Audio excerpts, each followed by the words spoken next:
Okay. Call to order the Wednesday, April 8th, 2026 Administrative and Finance Committee. We'll start off with roll call. Alder Mielke. Here. Alder Lohendorf. Here. Myself as Alder Not, I am also present. Also want to make note that Alder Jurassic is here out in the audience there, and Alder Wolf is online, as is Amanda Jackson, our city attorney, and then here present also is finance director and city administrator. I think that's enough. Let's move on to next. Consideration and action on minutes from the previous meeting. I'll entertain a motion. Move to approve and place on file. Second. Motion to approve by Alder Mielke, seconded by Alder Lohendorf. Any discussion? All those in favor? Aye. Aye. Opposed? Motion passes. Next item is public input. Anyone wishing to provide public input will be limited to 3 minutes. Please provide your name and your address. First call for public input. Second call for public input. Anyone on the phone that you see there? No? Okay. Third and final call for public input. Public input is closed.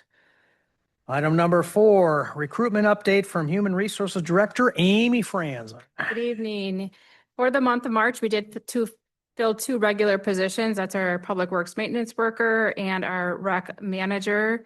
We've got a number of other positions that we're currently recruiting for. We've got a groundskeeper that starts this week, actually. A number of positions that we're recruiting for, including our police chief. And so we are looking at setting forth to the next step. Did just meet with our Police and Fire Commission. At least for that position, we are looking to move forward with interviews this month. Okay. Anyone have any questions or concerns? Moving on to item number 5, policy update for policy number 1.11, policy classification.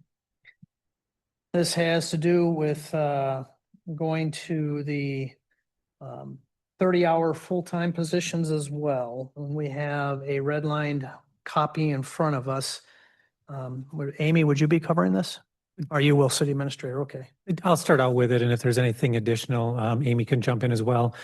As you indicated, 5 and 6 are related in regards to the special meeting we had last week on the 23rd in regards to the full-time at 30 hours. So this does make the changes that were approved by council. There were some cleanup items as well too. For example, in the 1.11, there was some redundancy in regards to hourly part-time employment, among other items in there. So those were just some redundant things that were cleaned up as well. But otherwise, this reflects the action that was taken by council on the 23rd. I'll specifically refer to 1.11 at the moment. Okay. I'll move to approve. Second. Motion by myself, seconded by Alder Lohendorf. Any discussion? Anyone have their hand up online? Oops, Sabrina, go ahead. Thank you, Chair. So I just wanted to note just the financial aspect.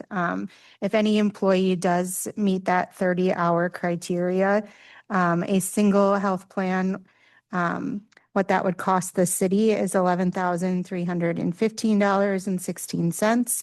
And the family plan for a full year is $28,045.32 currently. So just a heads up on that cost. Any other discussion? All those in favor? Aye. Aye. Opposed? Motion passes. Item number 6, policy update for policy number 3.03, insurance benefits. Again, alluding to the exact same issue. Back to the city administrator. Thank you. And again, this is just reflecting what it is that the council had approved last time, or at the last special meeting.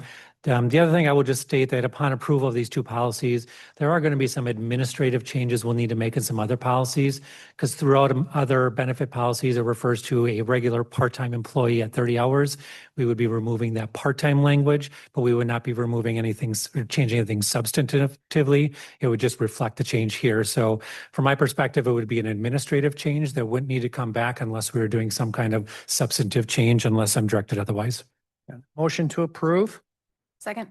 Motion to approve by myself, seconded by Alder Alder Lohendorf. Any discussion?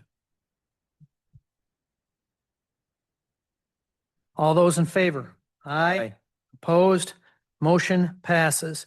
Item number 7, junk dealer applications for, starting with JJ's Towing and Recycling LLC at 849 Second Avenue South, and I will motion to approve. Second.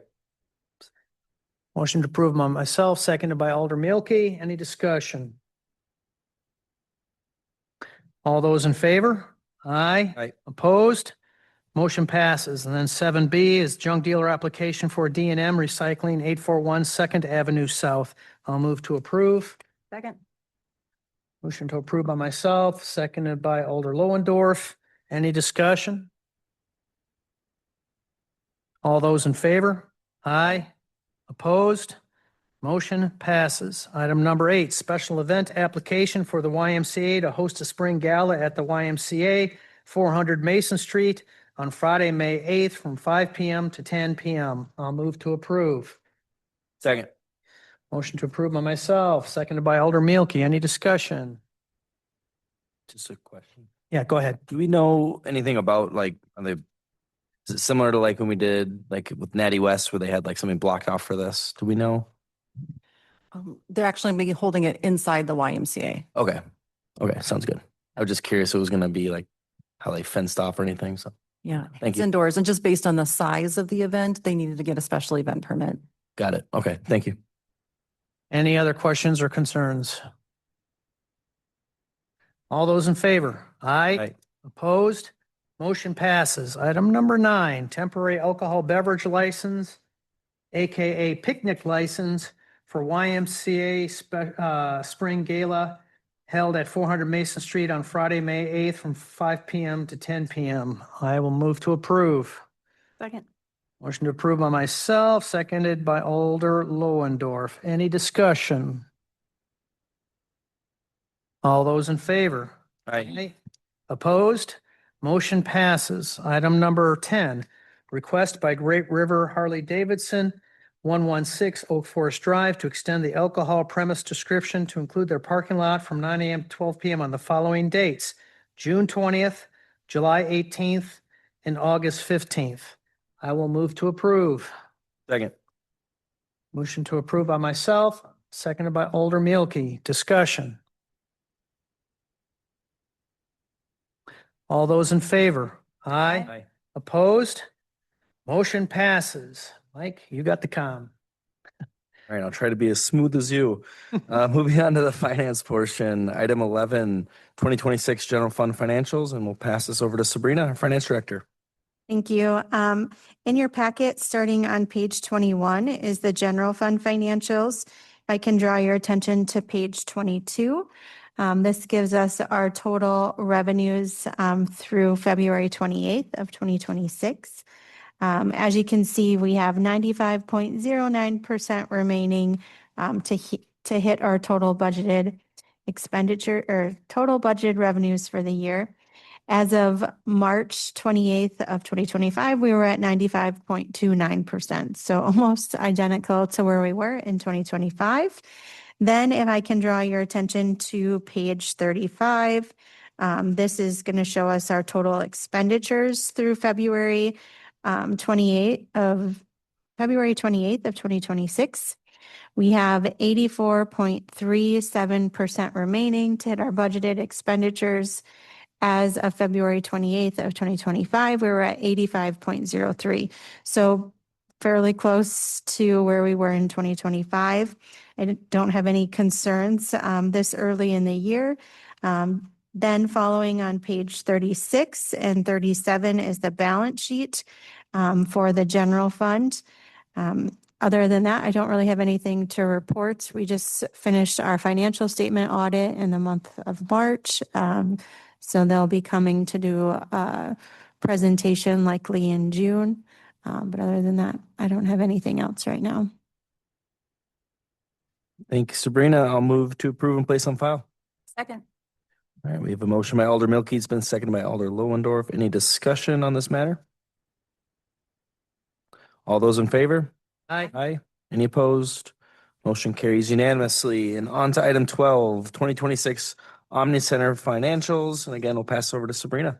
Thank you, Chair. So next in your packet, starting on page 38, is the Omni Center financials. On page 38, you can see our total budgeted remaining to hit our total budgeted revenues for 2026 is 79.25%. As of February 28th of 2025, we were at 84.93%. So we're actually trending slightly ahead of where we were at in 2025. Then in regards to budgeted expenditures on page 39, through February 28th of 2026, we have 82.32% remaining of our total budgeted expenditures. As of February 28th of 2025, we were at 83.87%. So again, very close to where we were at in 2025.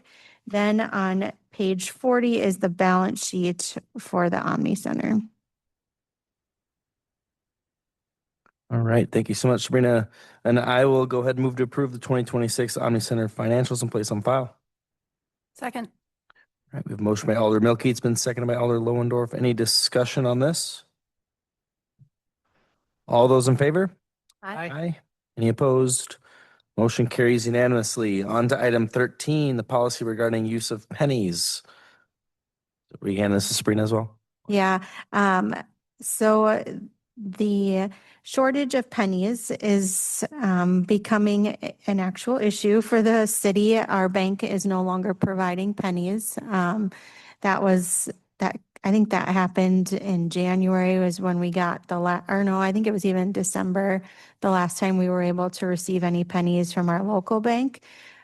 So our city attorney and myself had talked about putting in place a policy related to rounding because of the penny issue. We did take a look at some other policies. And this one, actually, our attorney wrote this, not me. But this is rounding. If it were to end in 01 or 02, we would round down to the nearest nickel. If the amount would end in 03 or 04, we would round up to the nearest nickel. So very common to what you're seeing out in the public. A couple other things to note. When it comes to taxes, the state has not budged on this. The state says you have to pay your taxes in the exact amount. So that's why we do keep that separate. If you pay in cash, you will have to give us the exact change or use a different form of tender as of now until something changes at the state level. I know Amanda is on. I don't know if you have anything else to add, Amanda. I'll move to approve. Second. All right. We have a motion by Alder Knott. It's been seconded by Alder Lowendorf. Any discussion? Can Alder I Knott? just, Go ahead, Amanda. I was just going to add one little office keeping thing is this policy probably looks a little bit different. It looks like what our employee policies do. Ultimately, this will go in the finance policy manual, but that's going to get a pretty good rewrite this coming year. And so rather than shove it in there now, we just wrote it as a standalone policy, knowing that eventually it's going to go into the finance manual.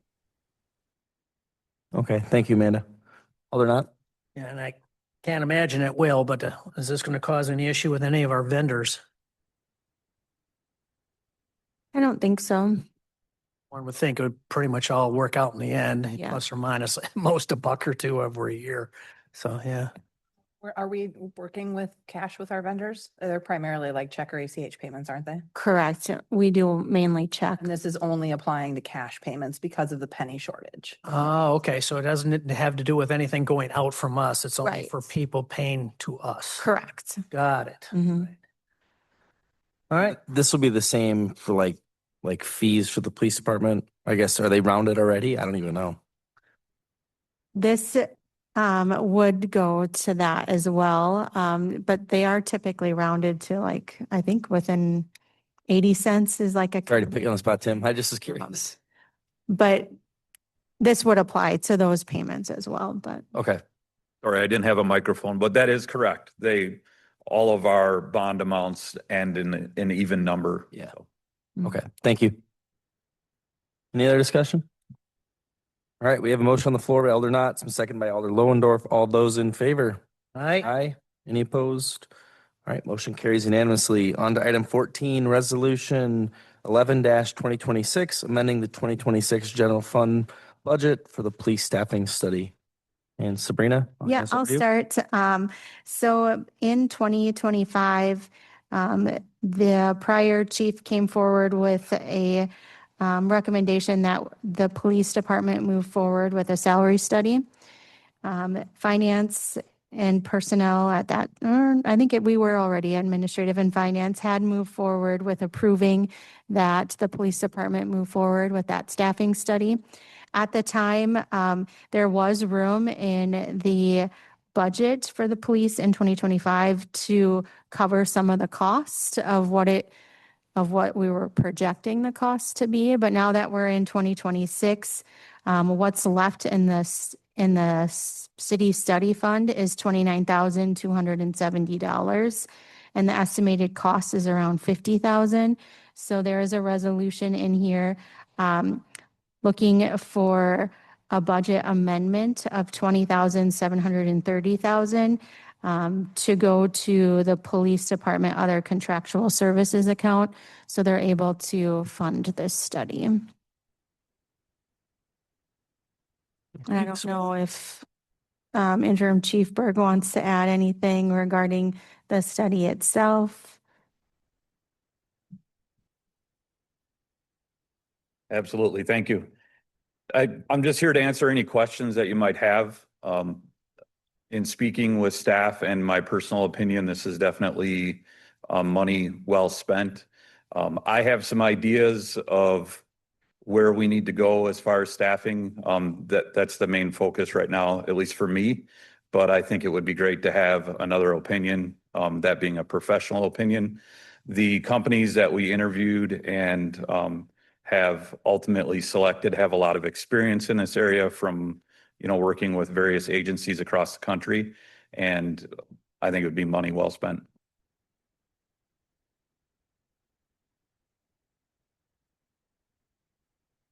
All right, thank you. Any questions for our chief? We need a motion first. Oh, yeah, sorry. I guess, I'll move to approve resolution 11-2026. We have a second. Second. All right, we have a motion by Alder Milkie. It's been seconded by Alder Lowendorf. Any discussion on the matter? Any questions for chief? I guess just a comment. So I think it's worthwhile. What it's going to show us is what perfect looks like. Obviously, we're probably not going to be able to get there in the near future with current constraints, but it would definitely identify what a proper goal is. So, yeah. I agree. Yeah. I guess I know we just did a new collective bargaining with this. So this study would come in and this would be used a lot for like in 2 years, essentially, for when the next bargaining would come up. Is that right? Or no? Does that wouldn't have a lot to do with bargaining? This Okay. is more in the line of staffing and structure of the department. How many supervisors we should have, how many investigators.